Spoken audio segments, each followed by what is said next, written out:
Жоғарғы сот кеңесінің 12 маусымдағы отырысында 2024 жылғы 26 ақпанда жарияланған облыстық соттардың сот алқалары төрағаларының бос лауазымдарына конкурстың және аудандық соттар төрағалары лауазымдарына іріктеудің қорытындылары шығарылды. Жалпы алғанда облыстық соттардың сот алқалары төрағаларының 3 бос орнына 24 кандидат қатысты. Қарағанды облыстық сотының азаматтық істер жөніндегі сот алқасының төрағасының бос лауазымына 12 кандидат. Қостанай облыстық сотының әкімшілік істер жөніндегі сот алқасының төрағасы лауазымына 11 кандидат. Түркістан облыстық сотының әкімшілік істер жөніндегі сот алқасының төрағасы лауазымына 9 кандидат үміткер болды. Конкурс аясында кандидаттар мұқият іріктелді. Сот төрелігін жүзеге асыру және этиканы сақтау сапасы зерделенді. Судьялық өтілі, ғылыми дәрежесінің болуы, судьялар қауымдастығының оң қорытындысы және басқа да көрсеткіштер ескерілді. Сонымен қатар жұртшылық, оның ішінде заң қауымдастығының өкілдері өз пікірлерін қалдыра алу үшін кеңестің сайтында кандидаттар туралы деректер орналастырылды. Азаматтардан кеңес атына кандидаттарды сипаттайтын барлығы 1000-нан астам пікір түсті. Сондай-ақ үміткерлер туралы мәліметтердің болуы тұрғысынан әлеуметтік желілер мен бұқаралық ақпарат құралдарынан мониторинг жүргізілді.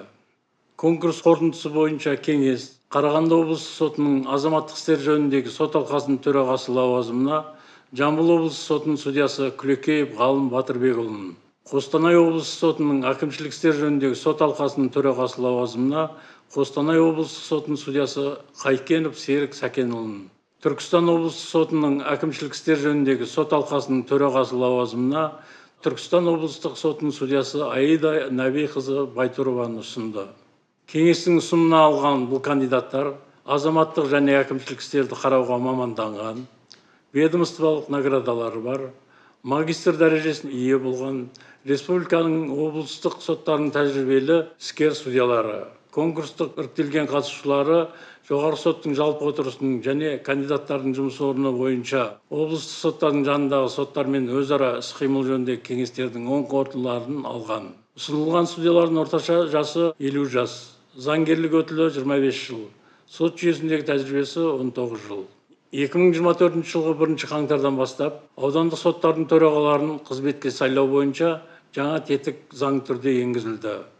Бұл тетік бойынша аудандық сот төрағасының бос лауазымына кандидаттарды облыстық және оларға теңестірілген соттардың кеңейтілген жалпы отырыстарында сайланған адамдар қатарынан жоғарғы сот кеңесі іріктеуі тиіс.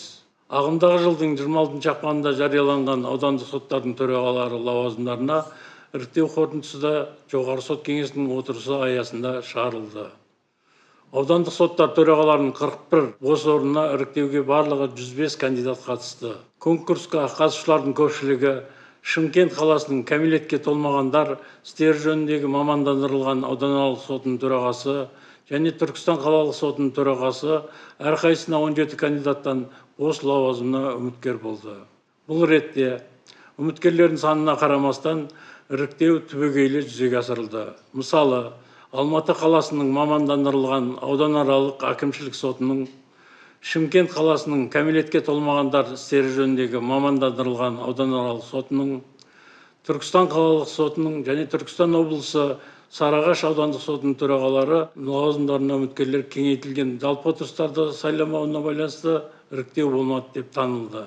Сондай-ақ баламаның болмауына және кандидаттардың болмауына байланысты 25 лауазымға іріктеу өткізілмеді деп танылды. Іріктеу қорытындысы бойынша аудандық соттар төрағаларының лауазымдарына 12 кандидат ұсыным алды.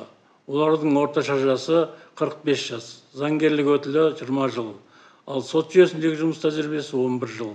Оның 4-еуі ведомстволық наградаларға ие, 4-еуі магистранттар. Азаматтардан судьяларға қатысты оң пікірлер түскен. Ұсыным алған тұлғалардың тізімі кеңестің ведомстволық сайтында орналастырылды.